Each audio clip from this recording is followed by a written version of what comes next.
Wow, look at these dragons! They're so cool! I wish they were real. Maybe this book is magic. It's glowing! Something's happening! A real dragon! It's flying!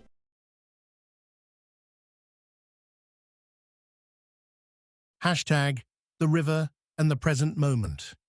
In a mountain village lived a young man named Arian who carried 2 heavy bags everywhere he went.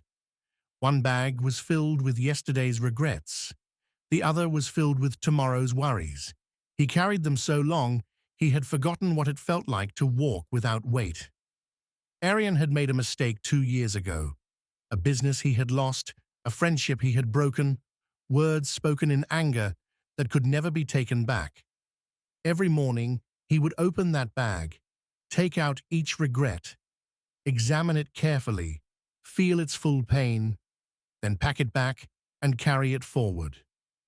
At night, he would open the other bag, fears about money, about his future, about whether life would ever be kind to him again. He would spread them across his mind like a dark map and trace every possible path of suffering until sleep finally rescued him. He was exhausted, not from living, but from carrying. One day, following a winding path through the forest, Arian came upon an old monk sitting peacefully beside a flowing river. The monk's eyes were open, watching the water with complete stillness, as if the river were the most magnificent thing he'd ever seen. Arian sat beside him, curious. Minutes passed, then more. Finally, Arian asked, "What do you see in the water that holds you so completely?" The monk smiled without turning. "Everything," he said softly, "and nothing. I see this water, in this moment. Not the water that passed an hour ago, not the water that will arrive tomorrow, just this." Arian looked at the river.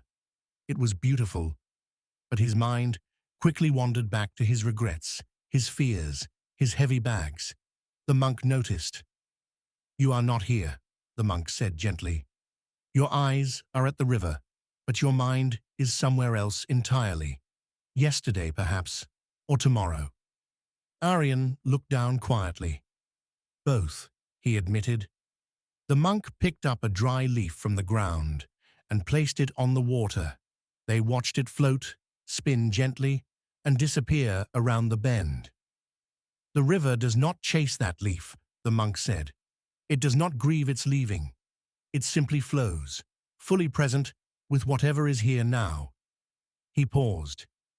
"Your past is like the water that has already gone around that bend. You cannot touch it.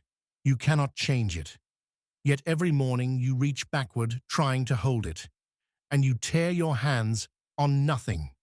He picked up another leaf. "Your future is like the water not yet arrived. It does not exist yet. Yet every night you try to control it, and you exhaust yourself fighting a river that hasn't come." The leaf touched the water and floated gently away. "But this moment, right here, right now, this is the only water you can actually feel, the only water that is real."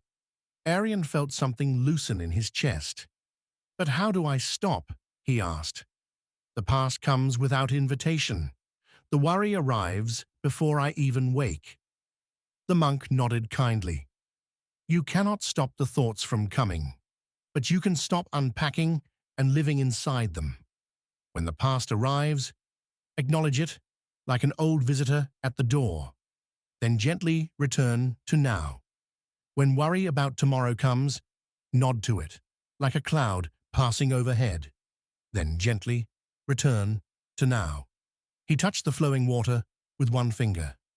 "Now is always here, waiting, patient. It never leaves you. You only leave it."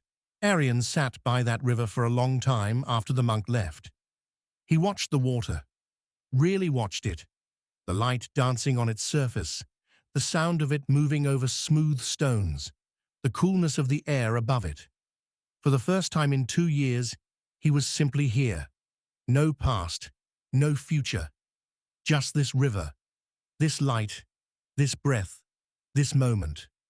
And in that simple presence, something he had searched for desperately in regret and planning and worry, he finally found peace. He left his 2 heavy bags by the river that day.